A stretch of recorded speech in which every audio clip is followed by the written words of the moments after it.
What's this whole mother-in-law and daughter-in-law conflict people talk about? I've never felt it personally. Are there really such mean mothers-in-law out there? I get along great with Ethan's mom. Whenever I visit, we cook together and have a blast. If anything happens, I know Ethan will have my back. Ethan just proposed to me. My name is Zoe. I'm a 26-year-old office worker. I met Ethan in a college club, and we've been together for 8 years. Maybe that's why I get along so well with his mom. Back in college, we both aimed to join a major corporation.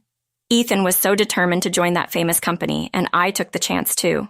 Job hunting was tough, but we both made it in. We hugged and celebrated.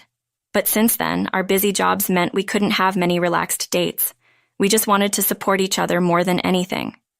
That's when Ethan proposed. After 8 years, we felt inseparable. I was over the moon, we visited each other's families, and all that was left was the wedding. Then one day, Ethan's mom, who was supposed to live with his brother Liam, asked to move in with us. I was taken aback. We never discussed living together. "What about my parents?" I said. Ethan tried talking to her, but she wouldn't listen. She had her reasons. "After your father passed, I couldn't do much for Liam. He didn't go to college, and without a high school diploma, he can't get a job. Ethan, you're all I have. You might as well be my eldest. But Liam's there with you. We can help financially. I want to live with both Ethan and Zoe. Families support each other. I love you, Zoe. Zoe, mother-in-law." But after discussing, we agreed to live with her until Liam got married. After the wedding, we moved in. But what awaited was the classic mother-in-law and daughter-in-law conflict. I was sure we'd be fine. The next morning, I woke up at 5 a.m. to find her already making breakfast. I rushed to the kitchen. "Good morning. I'm sorry I'm late. Let me help you." "Sleep in so late? I've already made breakfast and Ethan's sandwich. Women should wake up early and handle the house. What kind of upbringing did you have?" Her words stung. I was shocked. What should I do? I was surprised. From the first day, I was in a state of panic, not knowing what to do. What should I do in times like this? My mind went blank, and I said, mother-in-law, I'm sorry. What should I do? You need instructions for everything, and you work at such a big company. Maybe you got in by luck and were about to be fired. That's why you rushed to marry Ethan. That's not true. We wanted kids, and I wanted to make things easier for you. Easier.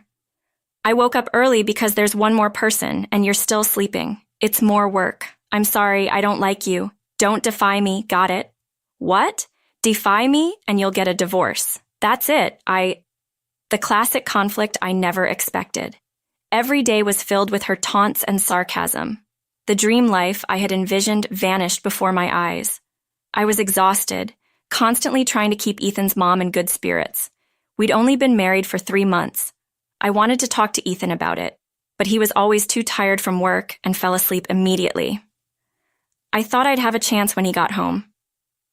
One day, as Ethan was changing in the bedroom, I brought up the mother-in-law issue, but Ethan dismissed it. "Come on, Zoe. You're probably just misunderstanding. There's no way my mom would act like that with you. Anyways, I'm starving. Let's eat." I shouldn't have been surprised. In front of Ethan, mother-in-law was always the perfect mother. But behind closed doors, she was a nightmare. She'd constantly threaten, "Defy me and you'll get a divorce." Where did our feelings fit into all this? I grew distant from Ethan, feeling more and more isolated. One day, at my wit's end, I finally snapped back at her. "You keep saying defy me and you'll get a divorce. Fine, let's do it." "What? Wait." A few days later, we divorced. Mother-in-law was shocked. She had always seen me as a servant, someone who'd do anything for her. Clean, do the laundry, make the bed, wax the floors. And when you're done, go shopping and prepare lunch. I want a roast beef sandwich today. After that, give me a 2-hour massage. Got it? Defy me, and you'll get a divorce. I regretted not continuing my job. Still, I couldn't let go of my feelings for Ethan. I believed that I could build a happy family with Ethan one day. As I was packing to leave, mother-in-law entered the room, looking anxious.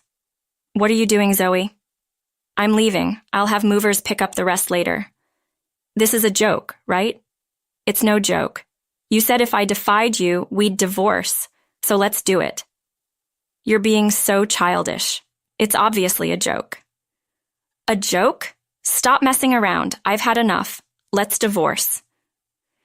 It's ridiculous that your mother even has a say in this. Well, I mean, it's just that I'm not your mother's servant, you know. I never treated you like that. You're just misunderstanding, Zoe. Every single day you let this happen, and you call it a misunderstanding. Is this the kind of family your mother wanted? Wait, it's just, I've struggled raising our 2 sons. When Ethan got married, I thought I'd let out all the pent-up feelings I felt. This way for a long time. You wouldn't understand, since you don't have kids. What are you talking about? Struggled? Your father left you a house and a good amount of money. Ethan was 16 then and didn't need much care. That's why I said you wouldn't understand. Have kids and then talk. Really? But taking out your frustrations on your daughter-in-law is wrong. Was I chosen just to be your stress reliever? Is that why you were nice to me? Of course. It's always been this way. A daughter-in-law shouldn't defy her mother-in-law. That's tradition. I quickly packed and left the house. She still insisted that what she did was right and told me to understand her struggles. If this is what family means, if being treated this way is what family is about, then I don't need such a family. I'm content with my own life. I calmed down at a nearby park and then went to my parents' house. The moment I saw my mom, I burst into tears. She felt so warm. Zoe, what happened? Just wait a moment. She quickly made me a warm coffee drink. This, and calm down. This isn't like you. After calming down a bit, I told her everything. Why didn't you tell me sooner? I didn't want to worry you. You always care about me. Silly girl, I'm always here for you.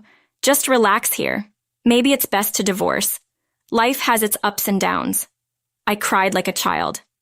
She hugged me tightly. I wished I could be a mother like her. The more I thought about it, the sadder I felt about Ethan not supporting me. Even if we had a good relationship with his mother, he never listened to my concerns. The happy times before marriage felt like a lie. After 8 years, I realized the complexity of the mother-in-law and daughter-in-law relationship. Ethan, oblivious to everything, came home as usual. He called me after confronting his mother, but I refused to answer. He kept calling, but I blocked him. I just wanted a break. That night, I enjoyed the creamy stew I made with Mom and went to bed early. When I woke up the next day, I was surprised. It was already past 8:08 a.m. Rushing to the kitchen, Mom greeted me. Did you sleep well? I slept like a log. It's been a while since I had such a good sleep, Zoe. How about we go to a pottery class today? A pottery class today? It's a new place nearby. They let you join even for just 1 session. I've been wanting to make a vase. Thought it might be a good distraction. I decided to spend the day out with Mom. The pottery class was more engaging and fun than I expected. For that moment, I completely forgot about yesterday. Later, Mom and I had a late lunch and did some shopping, helping with dinner.